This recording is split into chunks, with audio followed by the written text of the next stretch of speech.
And welcome to the castle, everybody. This is knightsaberZ42. Today, after a long hiatus, we are going to start on Hand of Fate 2. Now, I have definitely played Hand of Fate, the first game, and it is somewhere on this channel. Definitely take a look at the end of the video for a link to that video, to that whole series, because it was quite a ride, and I thoroughly enjoyed that game. I really did. Even the end, which had a very steep learning curve, and it just, like, all hell went to loose.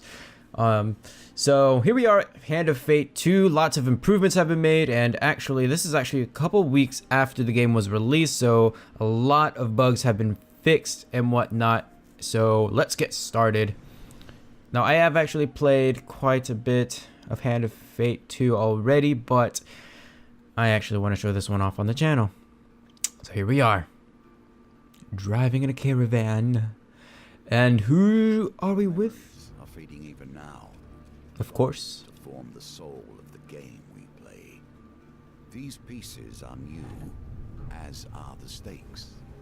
Life, death, and vengeance.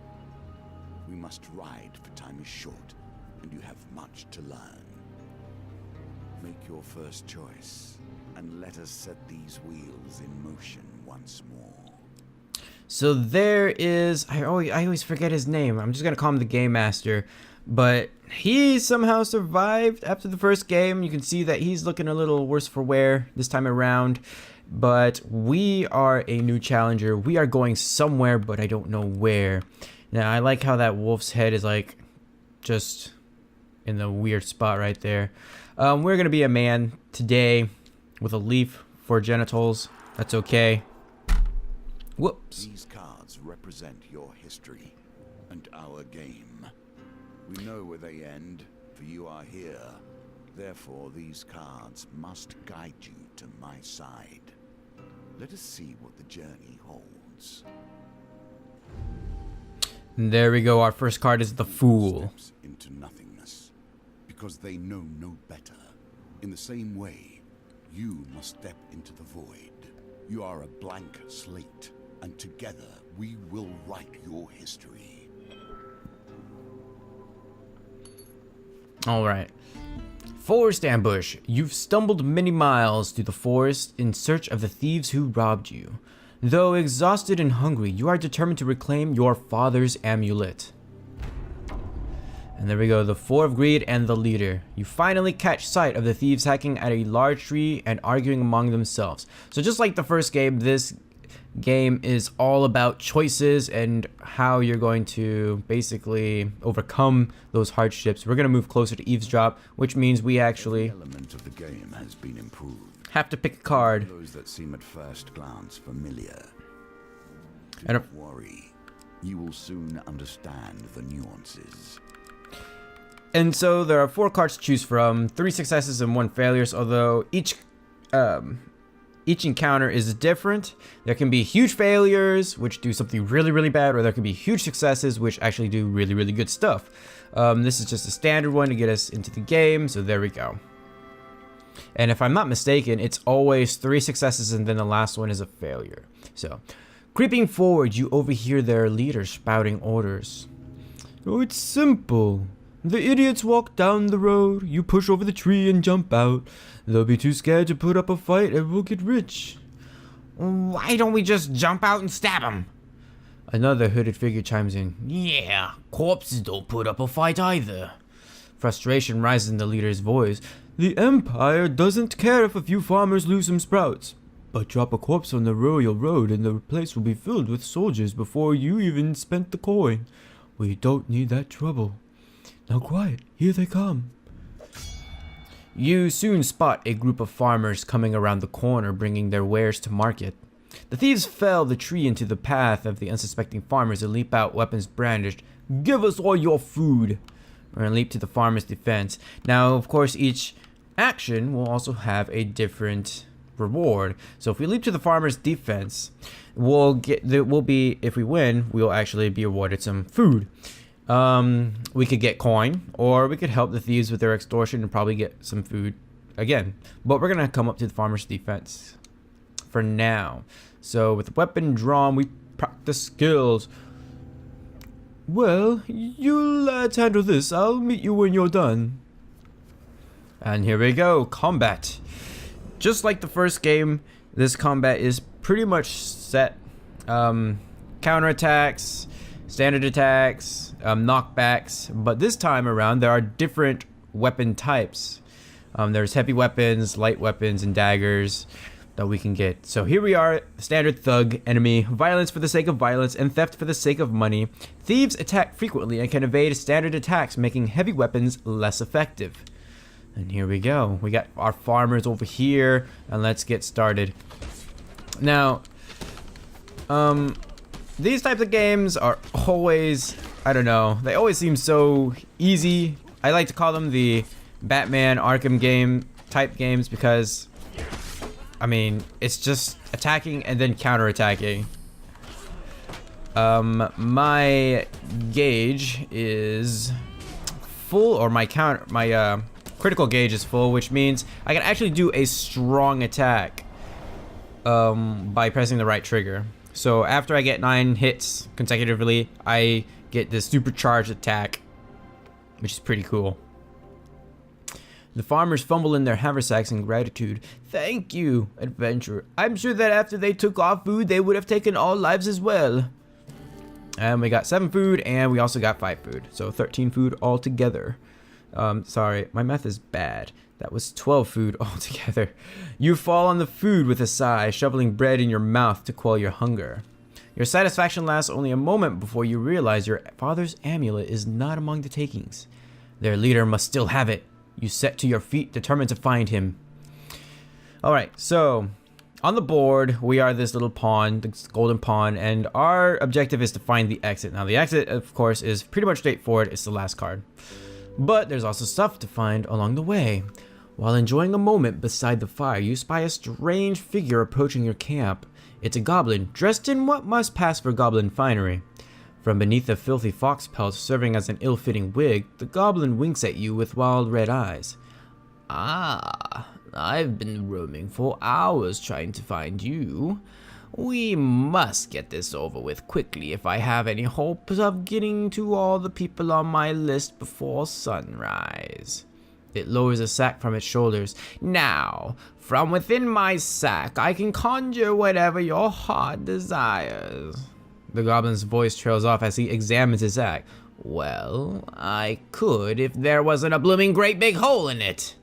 His head disappears entirely into the bag until his bulbous nose protrudes from the breach. Ah, new plan then. The goblin pulls out his last trinkets. And we're gonna go ahead and take the soldier's sword, which does give us a boost to our damage, as well as the riposte. But that's only for northerners, if I'm not mistaken. A wise choice. Now, I must go. There are many others I must visit before I can rest. The goblin runs off into the night, his fox whip flapping in the evening breeze. Now, I wonder if this is the same goblin that was in the first game that always gave us, like, a shield. That's pretty cool. Well, because there are other friendlies that I've seen that allude to the first game. Can you find it? Yes, I can, maybe. Your journey through a forest is interrupted by an inquisitive child. Are you searching for the forest folk? My uncle says that they used to walk these woods giving out gifts. I want to find one and ask for a lemon cake. As they dash off to peer under a nearby log, the child spouts back. Remember, if you meet the forest folk, get me a lemon cake. In the other direction, an eerie song hangs in the air. You attempt to find its origin. We're gonna straight up go with number 1 here. Number 1 is a success. You follow the song through the thicket and stream until you find an open glade bathed in golden sunlight. You find an aged maiden, her posture bent like the boughs of a forest. It has been 12 winters since I had a visitor. Her voice is a whisper, yet it thunders in your ears. You may visit me when you are in need, adventurer. This is yours now. Even if you lose the challenge, you have earned this token. I think that is also the same maiden that was in the first game. So something to note, as you travel to new cards, you actually consume food and you heal up. But as you go over old cards, you actually don't consume food. That is very much different than the first game where we had consumed food when we backtracked, and you can't actually revisit shops again. Nothing could be more So, fitting now than yeah. the mage who started this all, or at least started it all for you. A trail of fallen trees and distraught farmers leads you to the thieves who had stolen your amulet. It seems their infighting has only gotten worse. The bandits surround their former leader, weapons drawn. Everyone will get their fair share. There's no need for violence. Whoever heard of a thief's talk about fair shares? You turn up and boss us around. We've barely stabbed anyone. It's been days since I've stabbed anyone. Days! The leader notices you approaching and waves you over. As much as I'd love to continue this discussion regarding stabbings, I'm afraid I have urgent business with my associate here. As he greets you, he whispers, "Keep me alive and there'll be plenty of gold for your trouble." Tell him gold cannot replace the amulet he stole. He holds up a finger. First rule of negotiations, never let them know what you want. Kill my associates and I will gladly return your amulet. Ever reliable, the thieves draw their blades to mug you. The leader hurries away to hide. We will fight. Draw your weapon and prepare to deal with the miscreants. And this is only the first floor of our adventure. Each each level has different floors, if that makes any sense. And there's like 25 levels. So, here we go. Can I get a riposte? There you go. Riposting is very interesting in this game. It's done by... Yeah, stab him, please. A riposte is done by countering and quickly hitting back for a critical. It's every critical that I do is actually in gold. There you go. Kick! Oh, I still got hit. It's like, kick! And boom goes the dynamite. Hey, does he have no face? That's pretty interesting. I'm sure he does. It was just weird there. With the battle resolved, the thief leader nods in approval at the carnage before him. He holds out a hand. The name is Meliclips, bard extraordinaire. His smile fades under your withering glare. Sensing your anger, he raises his hand and says, "Wait, let's not be hasty. We're on the same side here. I'm an upstanding citizen just like you. I've been working with the thieves, yes, but only for the greater good. No, really, they were killing people before I came along. I know it seems bad, but look." He pulls out an amulet from his pockets and presses it into your hands. All is forgiven, yes? You stare at the amulet. It does not look familiar. Oh? Meliclips says, scratching his head. He opens a small satchel. So, which one is yours? And here we get to choose our amulet. Now, the amulets only serve as a purpose for aesthetic reasons on our chest, which we will do here in character creation in just a second. The ox amulet. That suits you. Very similar facial structure. Say, you know what? I'm lonely. You're lonely. We should work together. And we have recruited the trickster. We should probably get to know one another, seeing as we're going to be friends for life. Tell me, where are you from? And here's our character creation. Which I'm actually really glad they put something like this in, because I thought the first character was really ugly. Plus you could be a woman, so that's also pretty cool too. But character creation is kind of very limited. There's only a couple options for like each one of these cards. So we can choose our homeland, which basically changes our appearance, and I'm gonna go with this one right here. Hairstyle, which I mean, you either have bald, a little bit on top, a lot, or even a little bit more on top. I'm gonna go with even a little bit more on top. And we can also choose our actually I will go ahead and choose this. I like the white with the red and the snowflakes on them. We can even change our amulet after we just got it back, but I'm still gonna keep the ox amulet. You can actually change your hair color too, like so. And we're gonna go full out albino, yeah. And there we go, finish. And back into the time stream. Where's the TARDIS? From Clearwater, eh? You don't say. Good source from Clearwater. Very trusting. Oh, by the way, I mean friend, owe money to Vignus of the Thieves Guild. He's quite angry at us. We should journey to my bridge together to appease him. Some gold might help. Although, come to think of it, I'm rather busy. So it'd be best if you get the gold and I meet you there. Alright, next floor. Excuse me. We get to go around and collect money. Arm wrestling. What sort you are? Strong? Clever? Wise? The circumstances under which you come here put the lie to that. You enter a competition of strength at a fair. A gold prize is available to the winner. In the first round of the competition, your opponent is the diminutive Roland, a halfling from a traveling troupe of acrobats. And here we get to roll the dice. And the dice we shall roll. Are another small game embedded in our game. I love the variations of the different challenges. There's dice rolling and card picking. That is definitely a step up from the first game. Roland is no match for your strength. He gives a disappointed backflip off the table and collects his meager winnings, then cartwheels out the door.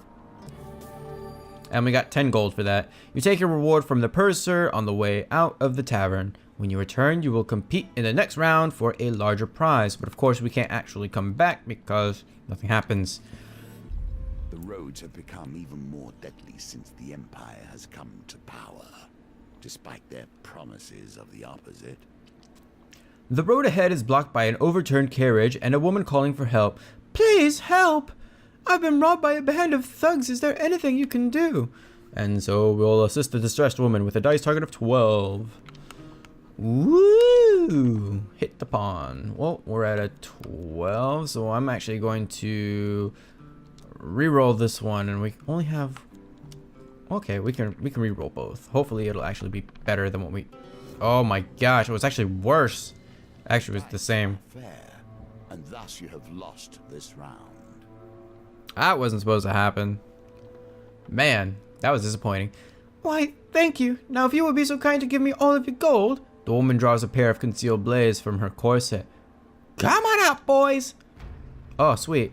You have no time to react as a group of bandits spring from your hiding. Well, we're gonna kill them all. And then I'm gonna loot your corpses. And I'm gonna take everything you own, including your life. Here we go.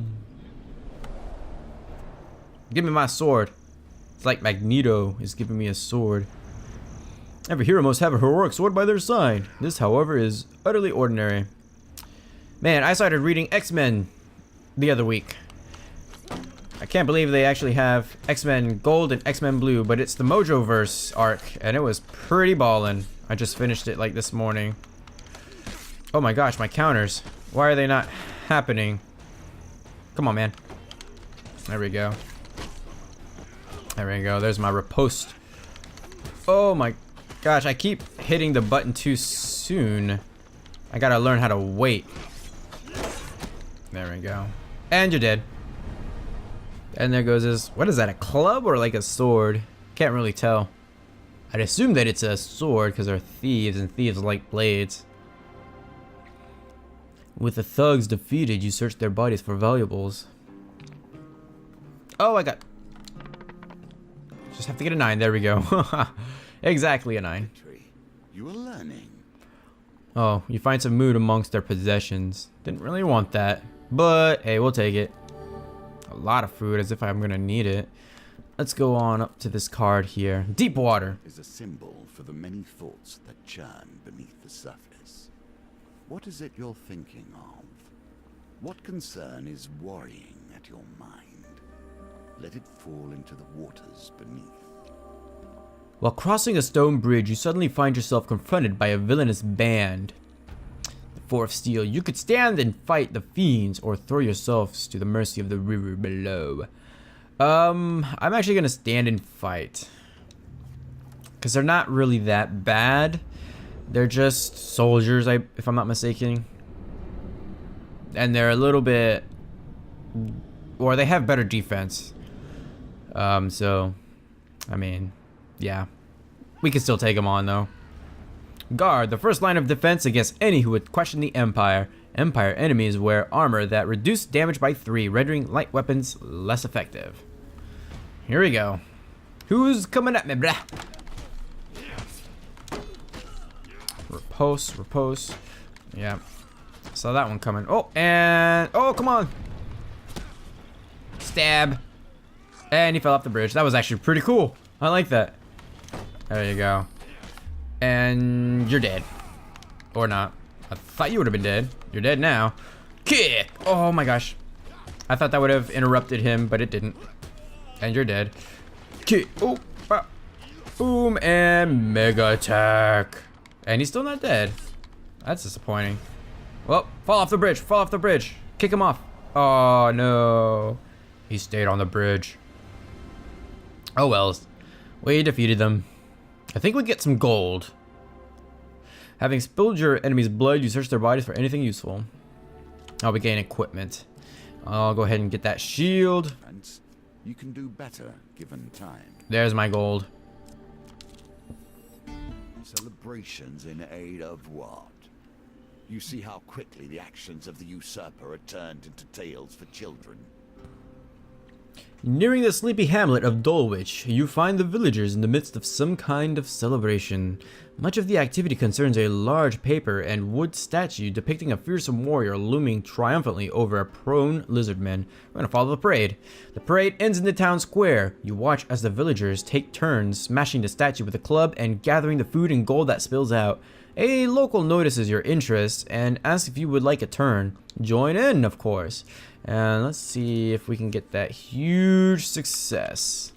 We just got a regular success. The club strikes the chest of the treat-laden beast. Some gold falls out. You survey the spoils and try to scoop up before anyone else can. Oh, no. Come on. Don't do that, bro. Last one. Oh, it's a failure. Before you can gather anything, a young child shovels the bounty into a basket and scampers off. With your turn over, you leave.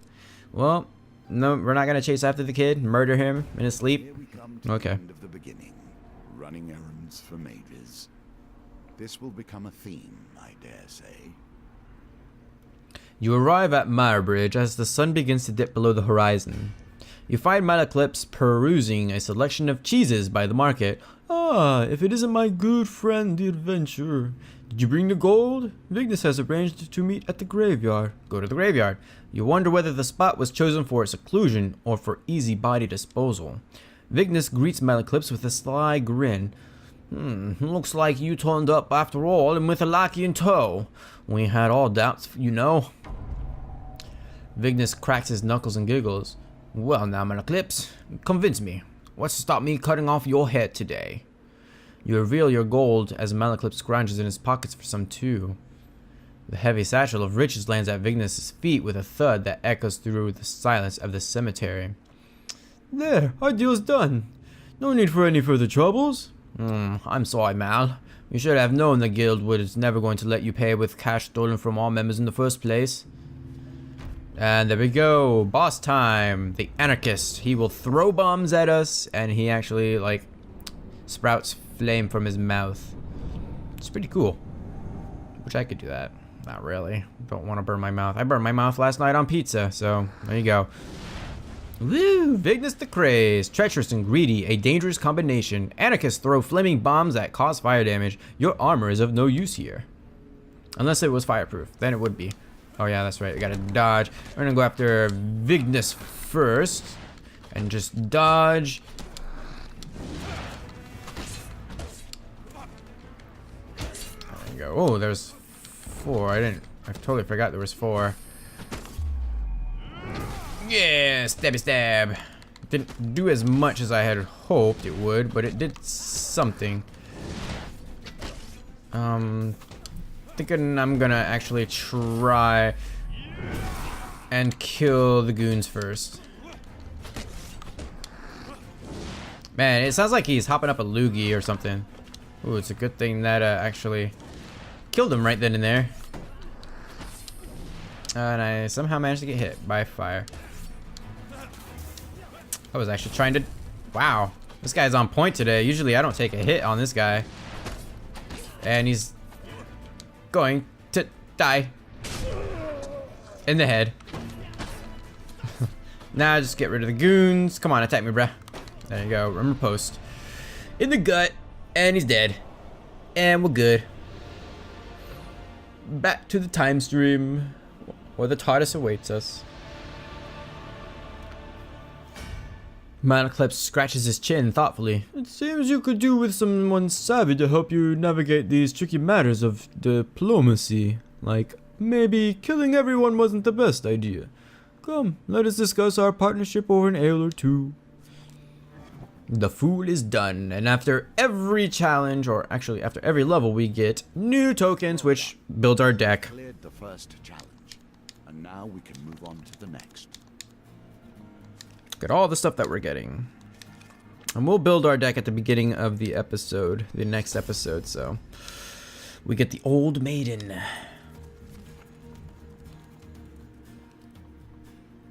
Welcome to my challenges. Together, we will traverse 22 paths of wisdom and despair in the hope of awakening. The hope of awakening.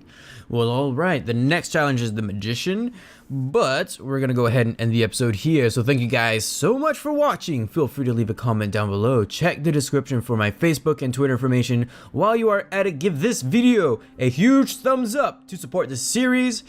I look forward to actually finishing this series. Thank you so much for watching, and I will see you guys in the next video.